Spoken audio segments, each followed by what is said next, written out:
Aí vamos seguir em frente aqui. Veja bem, minha gente, qualquer ideia, qualquer lógica, qualquer direito que a gente vá recorrer para a justiça, não funciona mais ou menos assim. Tipo, você falou lá para o juiz, bateu na porta do juiz, o advogado bateu na porta do juiz e falou bem assim, olha, meu cliente aqui tem tal direito e eu quero vir aqui para receber, vir aqui para que você, sei lá, mande lá a cobrança para a empresa, para que ela dê o direito para o meu cliente. Não funciona mais ou menos assim. Não funciona assim, nem mais ou menos, né? Então a gente vai entrar um pouco aqui, bem resumido, numa área do direito de área processual, tá? Então o que acontece aqui? Vou bem resumir mesmo, vou trabalhar essa ideia do processual aqui em 10 minutos que eu contei para gravar esse vídeo aqui, tá? Para a gente não se estender muito. O que você precisa entender? O direito ele vai trabalhar em duas formas, principalmente, para tutelar a todas as áreas da sociedade. Eu tenho o que a gente chama de direito material. O que é o direito material? É aquilo que você tem de direito.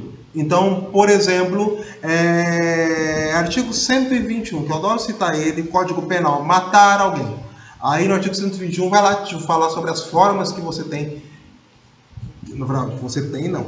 Muita calma nessa hora para não ficar dando ideia, né? As formas que, ao você matar alguém, vão ser consideradas...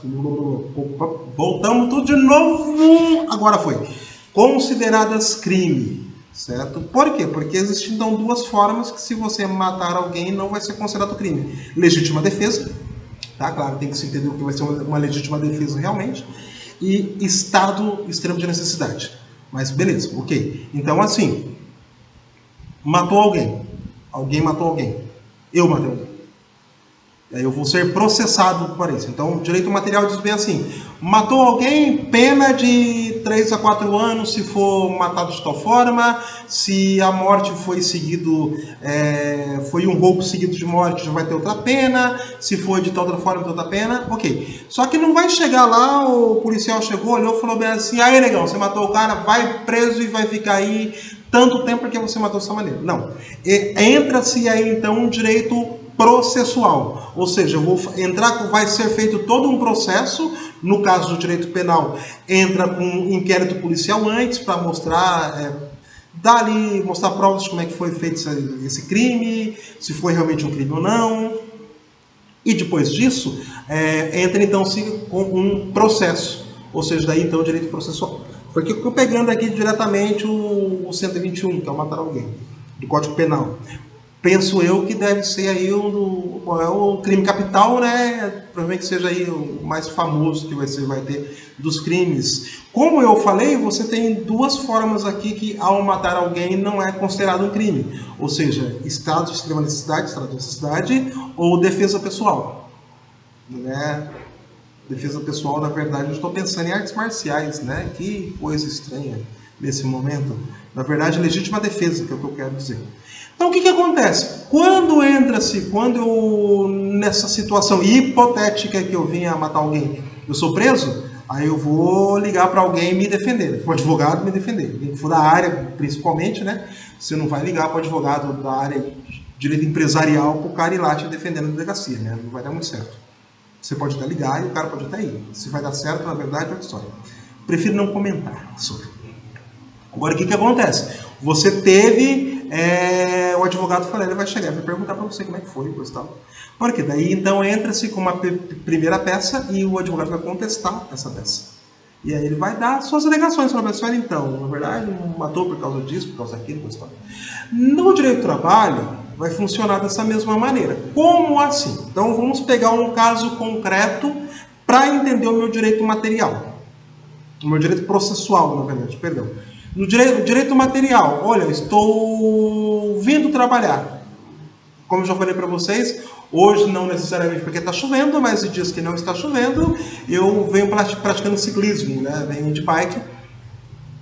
E aí vamos supor que eu sofri um acidente no meio do caminho. Vamos pensar que a gente estivesse em 2017. Ou seja, qualquer acidente que eu tenha sofrido no meio do caminho, fica sendo responsabilidade da empresa. Aí o que acontece? A empresa fala assim, não sei se eu vou te pagar não, eu entro com um processo. Ou seja, eu entro com uma peça que vai ser uma petição inicial, petição no sentido de pedido, eu vou iniciar um pedido, vou estar inicialmente pedindo algo. Então eu vou lá, a figura do meu advogado vai entrar com esse processo, essa peça processual, falando, né, elencando, falou, ó, existe tal artigo aqui que fala isso, que fala aquilo, tá na CLT, e o meu cliente aqui, ele sofreu um acidente, coisa e tal.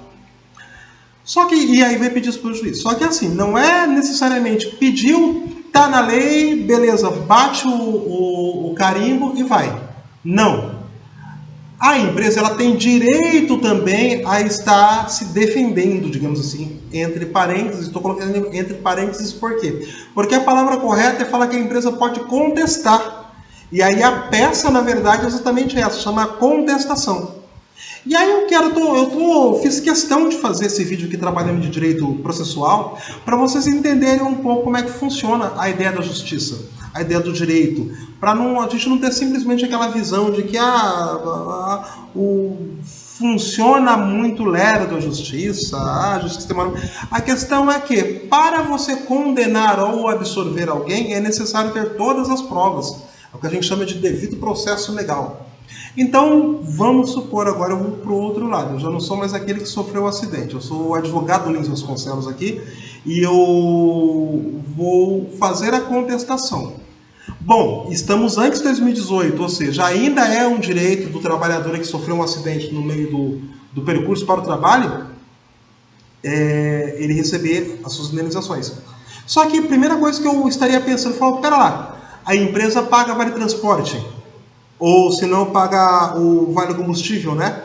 Por que o cidadão estava andando de bike, de bicicleta?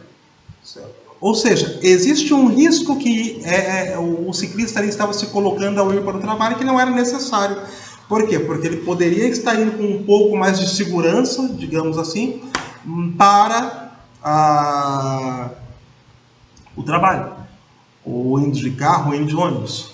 E aí, é claro, também poderia juntar testemunhas para de repente falar assim, então, tem uma testemunha aqui que diz que esse acidente, além dele não precisar ir de bicicleta, o cidadão ainda estava empinando. Tem alguém aqui que está dizendo que ele estava empinando no momento que ele foi atropelado, sei lá, e quebrou o braço. É claro que daí quem fez a petição inicial também vai ter um outro momento que ele pode impugnar essa contestação. Está reclamando com o juiz, falando assim, isso que esse cara está falando aqui é completamente descabível. O meu cliente, ele tinha que ir de bicicleta porque o que ele ganhava era tão pouco que a forma que ele tinha a mais era economizar aquele dinheiro do vale transporte.